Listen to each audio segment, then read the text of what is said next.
तो आज हम करेंगे बायोलॉजी के स्ट्रक्चरल ऑर्गेनाइजेशन इन एनिमल्स के पहले लेक्चर की रिवीजन। तो मतलब इसमें सबसे पहले हम ये देख लेते हैं कि इस चैप्टर में हम क्या क्या पढ़ेंगे। तो सबसे पहले इस चैप्टर में पढ़ेंगे हम एनिमल टिश्यू के बारे में, उसके बाद फ्रॉग और उसके बाद कॉकरोच।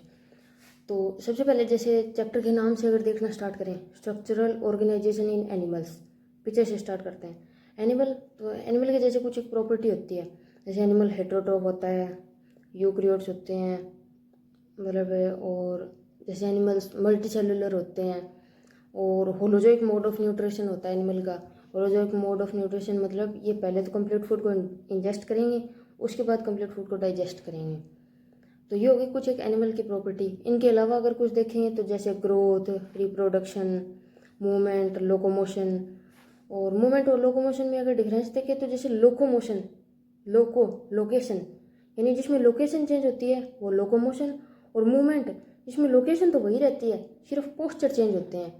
तो ये कुछ एक एनिमल की प्रॉपर्टी हो गई। Eukaryote, heterotroph, holozoic mode of nutrition, growth, reproduction, movement, locomotion. मतलब ये एनिमल के बारे में बता दिया थोड़ा। और फिर आता है स्ट्रक्चरल ऑर्गेनाइजेशन। स्ट्रक्चरल ऑर्गेनाइजेशन का मतलब है कि कोई भी चीज़ किस टाइप से ऑर्गेनाइज होके कोई स्ट्रक्चर बना रही है। और एनिमल में अगर कोई चीज़ की बात करें तो क्या हो सकती है, सेल ही हो सकती है। तो यानी कि किस टाइप से जो सेल है वो एक दूसरे के साथ अरेंज होके टिश्यू बनाती है, और फिर टिश्यू है वो मतलब एक दूसरे के साथ अरेंज होके ऑर्गन बनाते हैं, और फिर ऑर्गन सिस्टम बनाते हैं। तो इस टाइप से देखते हैं, मतलब ये चैप्टर का नाम हो गया स्ट्रक्चरल ऑर्गेनाइजेशन इन एनिमल्स। उसके बाद देखते हैं कि ऑर्गेनिज्म होता है वो कितने टाइप का हो सकता है। तो ऑर्गेनिज्म दो टाइप का होता है, या तो होगा यूनिसेलुलर यानी कि जिस ऑर्गेनिज्म में सिर्फ एक सेल होगी, जैसे अमीबा और पैरामीशियम, यानी कि वो सिंगल सेल होगी, वही उसमें सारे फंक्शन करेगी, रेस्पिरेशन, रिप्रोडक्शन, एक्सक्रीशन, मतलब जितने भी फंक्शन होते हैं वो सारे वो करेगी। तो इसमें अब डिवाइड तो होता नहीं है क्योंकि एक ही सेल है, उसी को सारे फंक्शन करने हैं। फिर आता है मल्टी सेलुलर ऑर्गेनिज्म। इसमें मतलब बहुत सारी सेल होती है, तो कंपार्टमेंट बने होते हैं कि जो ये वाला जो स्पेसिफिक सेल का ग्रुप है ये फंक्शन करेगा, ये फंक्शन करेगा। तो जैसे इसका एग्जांपल देखिए तो जहाँ से डेवलपमेंट की कहानी स्टार्ट होती है, हाइड्रा। ये हो गया यूनिसेलुलर और मल्टी सेलुलर, यानी दो टाइप का ऑर्गेनिज्म होता है। फिर देखते हैं टिश्यू क्या होता है। तो टिश्यू को अगर हम डिफाइन करें तो जैसे group of similar cells having common origin with some intercellular matrix performing a specific function.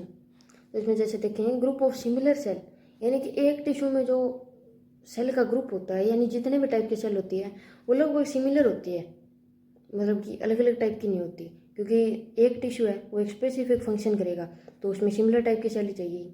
और जो वो सेल है उन सभी सेल का एक कॉमन ओरिजिन होता है। कॉमन ओरिजिन पे आगे बात करेंगे। और मतलब जैसे दो सेल है एक टिश्यू में तो उनके बीच में इंटरसेलुलर मैट्रिक्स या इंटरसेलुलर स्पेस होता है जिसको मैट्रिक्स बोलते हैं। इंटरसेलुलर, इंटर मतलब दो अलग अलग के बीच में, इंट्रा मतलब एक ही की बात कर रहे हैं, मतलब एक की बात कर रहे हैं, उसी के बारे में बताएंगे। जैसे इंटरनेशनल मतलब अलग अलग नेशन के बीच में, इंट्रानेशनल एक ही नेशन के बीच में या एक ही नेशन के अंदर मतलब। तो फिर बात करते हैं कॉमन ओरिजिन की, जो टिश्यू है उसकी सारी सेल है उनका कॉमन ओरिजिन, इसका क्या मतलब है। तो जैसे स्टार्टिंग में जब स्पर्म और ओवा फ्यूज करते हैं तो जाइगोट बनता है।